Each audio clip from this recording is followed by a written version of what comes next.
Apa bedanya di anamnesis?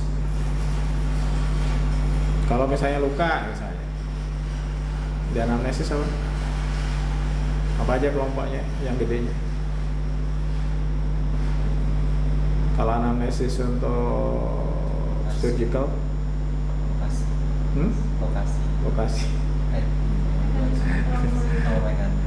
Ya, on. Apa yang pertama? Onset. Kedua, apalagi kalau trauma kasusnya, mekanisme injury. Terus yang ketiga, riwayat pengobatan atau rujukan. Udah. Onsetnya udah berapa lama, mekanisme injury-nya kenapa, kena kaca kah, kena pisau. Biasanya nggak yang berat-berat. Cedera kepala enggak. Kalau yang arahnya neurosurgery ya gitu aja, kena ibu, misalnya kalau ibu-ibu ya lagi masak di dapur, ya, tiba-tiba kena pisau. Biasanya pedagang kena kaca, pokoknya intinya robek lah kulitnya. Terserah lah penyebabnya itu lagi. Itu cuma onsetnya berapa lama kejadiannya, mekanisme injury-nya seperti apa, riwayat rujukannya gimana, udah diobatin apa belum bu, udah dibawa kemana gitu, udah ke puskesmas kah atau langsung gitu. Udah cukup ya. Tapi kalau penyakit medical nggak cukup. Apa aja kelompoknya kalau anamnesis? Penyakit selama RPS, riwayat penyakit dahulu, RPD, riwayat penyakit keluarga, riwayat pengobatan, sosial lingkungan, dan itu harus ditanyakan. Masalah ada enggaknya nggak penting, yang penting ditanyain. Saya di checklistnya gitu. Iya. Meskipun kamu dari RPS-nya udah tahu nih arahnya kemana gitu, asma, hipertensi, atau apalah gitu ya, arah penyakitnya, diagnosisnya lah. Ya, di RPS-nya apa kalau penyakit medical tadi yang harus ditanyain? Pertama, konsep, durasi, ya oke. Tujuannya untuk apa kita di riwayat penyakit sekarang itu? Tujuan kita menganamnesis atau menggalinya itu untuk riwayat penyakit sekarang itu apa tujuannya? Untuk ya menegakkan diagnosis dan diagnosis banding. Kalau sudah dapat ya sudah gitu sekarang. Cuma kadang-kadang gitu kalau ujian ya, karena dari keluhan utama kita sudah tahu. Contoh nih kalau di bedah, nyeri perut kanan bawah, udah apa asosiasi kita? Udah langsung seneng tuh. Lupa akhirnya anamnesisnya cuma sejak kapan, udah cuma sampai situ toh, padahal nggak gitu ya. Tetap sejak kapan, terus diawali di mana gitu riwayat ya. Terus pernah nggak sakit seperti ini, karena saking senangnya tadi itu lupa, nggak ditanyain. Apalagi kalau memang penyakit-penyakit yang sifatnya kronis, ada faktor keluarga tadi harus ditanyain ya. Terus satu lagi tuh yang belum, riwayat penyakit penyerta yang ada sekarang. Apalagi kalau dapatnya stroke misalnya, itu bisa di OSC itu ada yang stroke kasusnya, meskipun ringan. Kenapa Pak? Bengok sebelah gitu. Dia masih stroke, bisa TIA, transient ischemic attack, atau apapun, bisa infark. Kalau pendarahan enggak lah. Kalau pendarahan apa biasanya?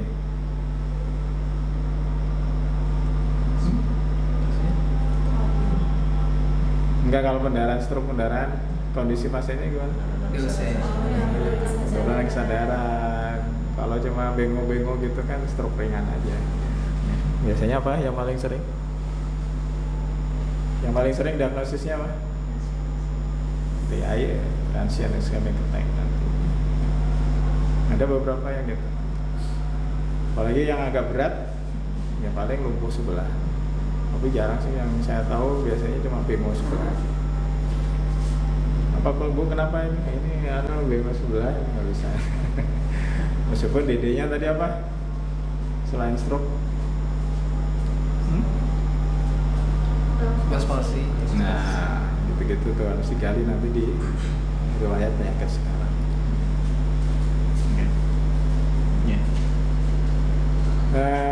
Itu anamnesis. Kemudian di pemeriksaan fisik itu berbeda. Kalau surgical ABC, RW, breathing, circulation, udah. Atau sampai E lah.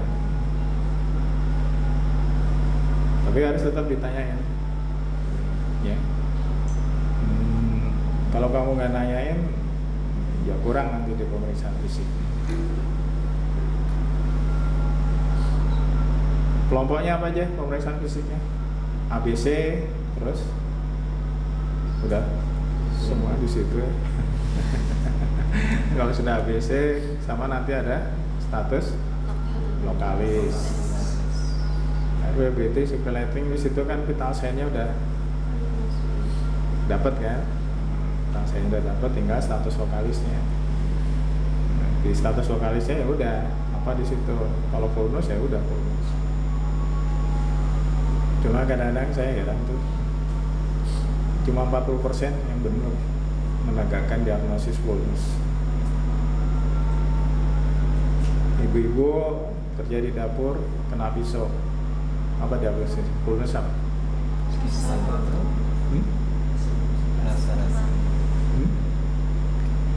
Vulnus? Laserato.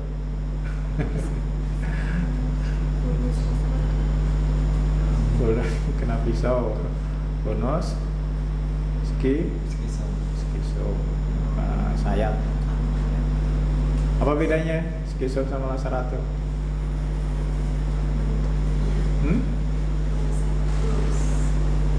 Kalau skiso apa?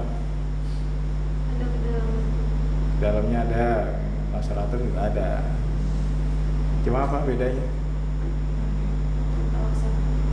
Bedanya lukanya apa? Tepinya. Kalau skisom tepinya rata. Kalau laserato nggak rata. Kena pukulan apa kan biasanya laserato sampai robek. Kalau kena tajam ya rata skisom. Ingat ya, itu cuma 40% aja loh yang benar. Saya heran. Makanya di buku saya tuh saya sebutin tuh macam-macam vulnus. Ya, nanti dilihat tuh jenisnya seperti apa biar benar diagnosisnya. Perlu diferensial diagnosis?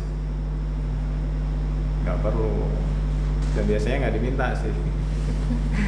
Kamu nggak diminta diferensial diagnosisnya. Udah nyata-nyata vulnus skisom ya udah. Apalagi DD-nya coba. Paling DD teologi udah jelas kena pisau. Mau cari yang lain lagi ya? Enggak. Ya, diagnosis ya udah langsung diagnosisnya vulnus skisom. Nah, tata laksananya baru nanti penekanannya di mana? Ada berapa tata laksana tadi? Dua apa? Farmakologi dan non farmakologi. Kalau yang vulnus skisom diagnosisnya penekanannya di mana? Di non farmakologi. Kamu tuh mulai tuh, ya Bu, ini karena lukanya harus dijahit, mulai edukasi, cuci tangan, dan checklist untuk jahit luka. Udah saya buatin di bukunya itu. Dan di situ ada huruf yang saya kapital. Kenapa di kapital? Biar ingat. karena itu sering kelewat kalau ujian. Contohnya apa? Cuci tangan. Udah jelas mau jahit nggak cuci tangan. Ya, udah jelas-jelas mau jahit nggak dipasang handscoon, atau nggak pasang handscoon, atau apa lagi? Duk steril.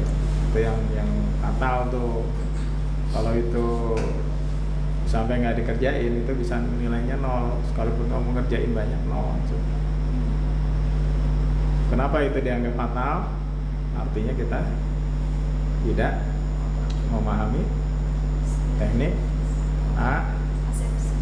aseptik antiseptiknya. Nggak kompeten tuh jadi dokter jahit. Karena prinsip menjahit luka atau itu kan harus prinsip aseptik antiseptik atau teknik sterilitasnya itu harus paham. Di situ di bold di checklistnya. Bila tidak mengerjakan ini 0. Nggak cuci tangan langsung aja 0. Yang lain-lain oke lah, jahitannya nggak simpulnya itu nggak masalah, nggak bukan hal yang fatal. Nggak cuci tangan, nggak pakai handscoon steril, terus nggak pakai duk bolong. Kenapa di kita kadang-kadang nggak mengerjakan itu? Karena di IGD kadang-kadang nggak sesuai dengan teorinya. Nah, nanti kalau di IGD harus dikerjakan sesuai teori. Kalau enggak, kamu tetap ketika menghadapi ujian harus sesuai teori. Nah, kalau IGD kan bisa situasional, bisa sesuai misalnya. Itu ya, kalau surgical. Beda sama kalau medical. Penekanannya di mana kalau medical? Medikamentosannya mah kalau tifoid ya udah tinggal dikasih, kalau asma tinggal obat anti asma. Penekanannya di mana? Satu tadi di analisis, kamu harus lengkap tuh RPD-nya, RPK-nya, ya, penyakit sosialnya, sama di pemeriksaan fisik. Head to toe-nya itu harus benar, tahapan kepala, leher, torak, abdomen, ekstremitas, semua harus diperiksa sesuai dengan kasusnya, harus lengkap. Kalau appendicitis ya semua sama refleks-refleksnya. Udah tahu ya? Belum ya? Kalau appendicitis refleks apa aja? Belum. Udah nanti kalau stase digestit. Atau asma misalnya, pas keluar kasus asma, sesak nafas udah berapa seminggu.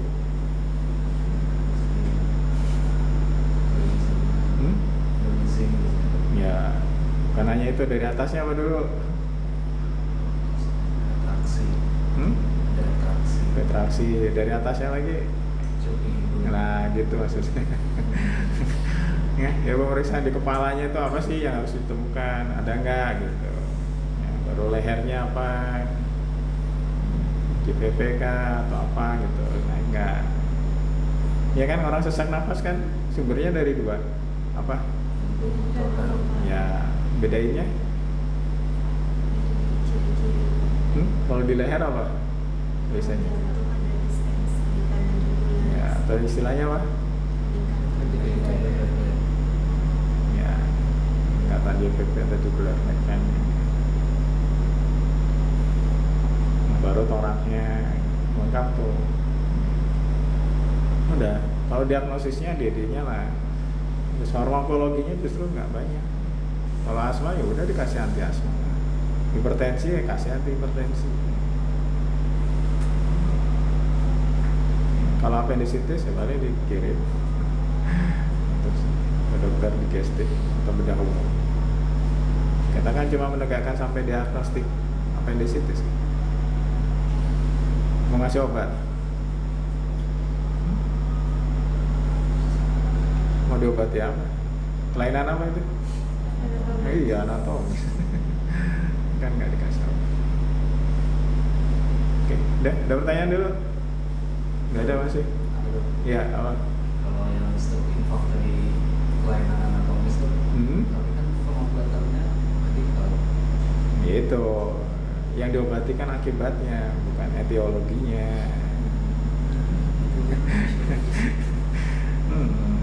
Kayak orang sama kayak batu ginjal, terus tiba-tiba anuria, atau jadi ureum kreatininya naik, cuma itu doang yang diobati, menurunkan ureum kreatinin.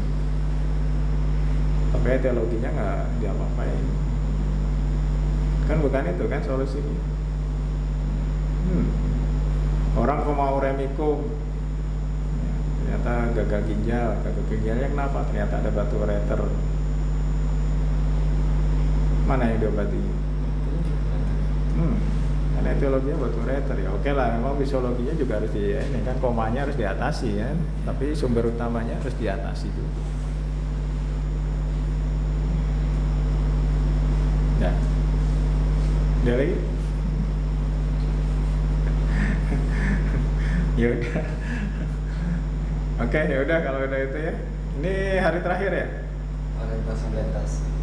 Iya, orientasi hari terakhir ya, Sabtu. Senin. Iya, Senin udah mulai stase ya.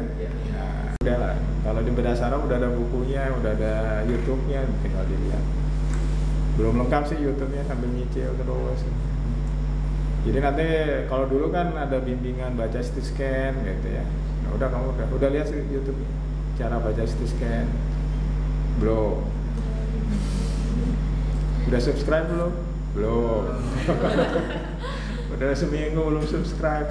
Pantesan nggak nambah-nambah ya, Ci. Subscribe-nya masih segitu-segitu aja. Yang nonton juga belum. Terus cara menghitung volume epidural dilihat. Karena kadang-kadang bisa nggak sempet nanti. Ya. Makanya kalau kamu sudah lihat di YouTube-nya, baru cedera kepala sih yang udah selesai. Nah, nanti tinggal diskusi. Jadi nggak harus nerangin dari awal, nggak akan sempat. Gitu. Mudah-mudahan nanti kalau sudah selesai, terus kelainan kongenit. Nah, pokoknya bedah saraf mau tak selesaiin dulu. Nah, setelah itu mungkin digestif atau bedah anak mau tak bikinin. Yang dasar-dasarnya lah. Contohnya kayak isprum tuh apa sih, gitu, yang basicnya. Nanti kalau kamu sudah nonton YouTube-nya, udah tinggal diskusi.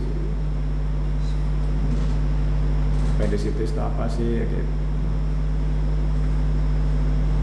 Oke, ya udah, kalau udah cukup sekian. Terima kasih, mudah-mudahan ada manfaatnya. Udah, kita tutuplah bimbingan kita dengan baca hamdalah bersama-sama. Alhamdulillahirrahmanirrahim.